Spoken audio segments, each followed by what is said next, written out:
Oh yeah. Look at the dance.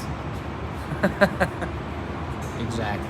You guys may be able to see in the gallery there, it's pretty disarrayed. Hectic. It's chaotic. A little bit radical. And that's because this weekend is our holiday show, and we've been pumping out as much work as we could possibly do and getting everything lined up, replacing light bulbs. Here comes a special delivery here. Take a look inside that box, folks. Just come right on through. This is something that nobody's ever seen before. Imagine if I would have just knocked it out of your hands. That would have been a tragedy. Would have been on camera. We probably would have went viral. But that's just a beautiful selection, and we got something special coming up this weekend. We're also going to save a good portion of them for the live show, so stay tuned for that. But those are some pretty cool cane ends, folks. Honkers. Big honkers. But over here is the board from our show yesterday, show 243. We are the Gathering Point. We stream every week on Tuesday at 6 o'clock, from 6 to 8, 2 hours of live glass blowing action. And you just saw Oliver, he was on the show. You got Matt behind the camera over here. My name's Jacob, that was Michelle. We're a small, beautiful glass art business outside of Detroit. We're in Dearborn, Michigan. And we had a beautiful show. We made some incredible stuff, and today's the Annealer reveal because everything that's made out of glass, that's handmade, has to be cooled down from 2,000 degrees to room temperature over 16 hours minimum. So we let that cool down overnight. We're here to show you the true colors, the final product, and let you guys have an opportunity to purchase if it hasn't already been sold yet. So, without further ado, we'll get on with the show. It was a crazy show, and it was just absolutely popping and super nice and super great.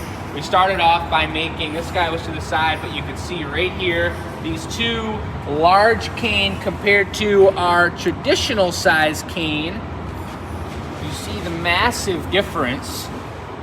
And I think we may start producing these for in the gallery because they were just a hot seller. People were jacked up about them, and there's something you could hang on a wreath, Chris was saying on the show. Anywhere you want. It takes some serious talent to get it pulled out, twisted, and at the correct thickness, diameter the entire way, and then to bend it into a beautiful cane shape. And we talked about the shaping of cane and getting it to look beautiful. Each cane, and Matt, why don't you just pan through these beautiful 5 that are still, I believe, as of this moment, available on the website from the show. You can notice the difference in bend on each of them. That's because they're hand bent, folks, and that's the beauty of it. We don't stick them in a mold. We don't wrap it around something. That's the perfect shape. We have a size spec sheet, and we go for the hand bend. So when you purchase a set of 3, like these green and yellow ones, each one's going to be a little bit different. That's the beauty of it. But these ones are perfectly bent over here from the show. Those 2, I believe, maybe both of them sold, maybe just one of them sold, I'm not sure. But they're on the website. You go to glassacademy.com. The Gathering Point tab, right on the top, you got shop, contact, classes, and there's the Gathering Point. Go to that tab and you can buy product on the Gathering Point right there on the website. This guy was not, however, something you could buy. This was a custom order for Sharon Watch, one of our OG customers. She's been around. She knows the company. She's a huge supporter, a patron of the arts. There's our GA stamp on the bottom. It's signed down here, show number 243, custom. And this is one of those orders. She's one of the types of customers which we have that have 100% confidence in what we do. And she said, I want a scepter. I know she has a glass ring at home that's about this big with a jewel that's about this big. She has a couple other royal products in her garden and in her house, and she loves the royal jewel tone colors. So she pretty much said, make it royal, make it a scepter, make it 12 inches. I quoted her a price. I gave her the Glass Academy Addicts price, and we went to town on it. Typically, when it's artist choice like this, you leave room for a little bit of manipulation of the order. It gets a little bit out of control, which usually leads to something pretty good. And this just turned out amazing. It's got the Venetian pinch handles on it, a beautiful optic twist, gold perps. lemon yellow, and she can do whatever she needs with this at home or, you know, to other people in the world. And it's basically just like royalty in her house. Do you feel very queenly just holding that, Jake? I do feel like I got a lot of like powerful energy right here that can be sent in any direction. I'm not gonna send it while we're streaming because with electricity and everything, I don't know what'll go down, but we'll set it down for now. So that just turned out incredible. Sharon's gonna be getting that. My guess is that she's gonna be in-house this weekend shopping and saying hi and checking out the live demos we'll be doing here in the studio. So she'll probably be picking it up this weekend and walking around the studio, blessing people and whatnot. Yeah. The piece that may or may not still be for sale that was an artist choice, we worked with some cane, is right here, and this piece just turned out ridiculous. It's the one and only cane snowman of this year. If we find some extra time hidden in our back pocket, we may make a couple more. But Chris and Oliver went to town on this piece. And really it was a three-man process towards the end there. But I love the cane colors. Chris and I were talking about those earlier. The cane on the body, as you can see, just like our candy canes, is laid on there, and he wanted to leave it a little bit texturous. So if you were to walk up to this and flick your finger along the side of it, it wouldn't be a smooth flick. That was the goal. You didn't want a smooth flick, whatever that means. But it just turned out great, folks. He's got those beautiful branch arms. You got a weathered... Branch Armstrong? Branch Armstrong. He is tipping his hat. It's a weathered hat, too. Got a little couple creases in it. So he's no average Joe, you know, when you got a cane snowman like this, a 3-bumper, they've been around for many years. They melt down, they come back up each year depending on how you make your home displays, you know.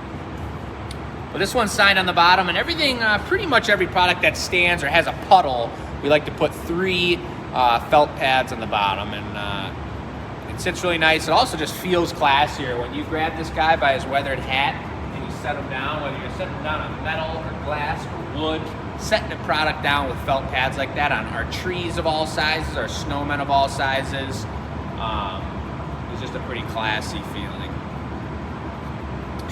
So then we went into the cane pole. Oliver, what did you think of this cane pole? I like this color, like this pattern that you came up with, the little floating, the floater twist. You could call it like the ray beam. Ooh, it is kind of like a beam of ray. No, I like that. Chris made this cane. This one's a really cool one, how it kind of bends out and comes back in. But he used the leftover, and he made a really good point earlier today that every cane pull we do, we should use that bottom tip, and whoever finishes the pull and has that bottom tip, go start heating it up, and we'll bend a cane out of each cane pull to have our bonus cane. I think when we do cane like in the shop, outside of the live show, we take so much time to think about what we're gonna do, and like we really slow down and take our time with it. Yeah. And we're going a little bit faster just for the sake of like the time slot of the live show. So I'm like really pleased with how that turned out, given the speed that we were working at. Yeah, the timing of it all, and these were the amount of perfect cane size pieces that came from this. The rest of it we're gonna use for multiple different things, and some of them will be added to the cane bin, just like we use for over here, chopped to the exact diameter. But Oliver's right, we kind of, we're moving fast during that process, but to get those pieces right there, we've got many more over there in the back, and if anyone wants a custom order out of something like this, something they've seen on multiple shows come together, reach out to us and let us know. Bright green and white, and that's the deal. If you come take a class at the Glass Academy, you do the meditation globe, there'll surely be some pieces of those. As they make it through the twisty system, you'll be able to use those in your class product as well. Yeah. So that's about that, folks. That's that right there. It's been a beautiful day. I think we've reached our 8-minute mark, which Michelle specified. We need to be having 8 minutes on the Annealer reveal, so I wasn't even trying that hard. We're at 5 minutes? 10. We're at 10. Okay, word. But that's that. We got a couple cane left. Come visit us in the shop this weekend. If you're not nearby, if you're in New Zealand or in Austria or wherever else you guys are watching from, We wish you all well and hope you have a great snowy or warm weekend. And we'll be back Tuesday at 6 o'clock. Watch for the experimental show. Enter the giveaway. Here's the question right here. Folks, if you answer this question and send the answer to enews@glassacademy.com, you'll be entered to win this green cane right here. And we'll do that giveaway Tuesday next week. But when you also enter to win, you sign up for our e-news, and that goes out twice a week. Sundays it goes out, and we have a really cool, completely different energy experimental show every single Sunday, and that's worth checking out because it is.